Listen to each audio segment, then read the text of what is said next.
ఈ tofu recipe high protein, medium fat, లో carbohydrate diet. ఇది డయాబెటిక్స్ కానీ వ్యాగన్స్ కానీ ఎవరికైనా చాలా మంచిది. ఇది వెయిట్ తగ్గాలన్నా ప్రోటీన్ ఇంటేక్ పెంచాలన్నా మంచి డైట్ ఇది. ఈ టోఫు ప్యాకెట్ తీసుకుంటే ఇంచుమించు 1/2 kg ఉంది ఒక ప్యాకెట్. ఇందులో 35 grams ప్రోటీన్ ఉంటుందన్నమాట. 20 grams ఫ్యాటు, కార్బోహైడ్రేట్స్ అయితే చాలా తక్కువ ఉంటుంది.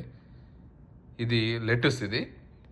ఇది కర్రీ ఎలా చేసుకున్నామంటే, ముందు తాలింపు వేసుకొని జస్ట్ ఆవాలు జీలకర్రతో ఆనియన్స్ వేసి ఒక 4 టమాటోలు వేసుకొని, తర్వాత మీకు ఎగ్స్ ఇష్టం ఉంటే 4 eggs వేసుకోవచ్చు. తర్వాత ఈ 2 ప్యాకెట్లు వేసాము. కాసేపు పోయిన తర్వాత చూసుకుంటే కర్రీ ఇలా అవుతుంది. చివరిలో మీరు సిలిండర్ వేసుకోవచ్చు. చాలా టేస్ట్గా ఉంటుంది. ఈ లెట్యూస్ ర్యాప్లో పెట్టుకొని డిన్నర్ కింద కానీ లేదంటే లంచ్ కింద కానీ తినొచ్చు. ఫ్యామిలీ అంతా తినొచ్చు. చాలా చాలా మంచిది. కంపల్సరీగా మీరు ట్రై చేయండి. చాలా టేస్ట్గా కూడా ఉంది.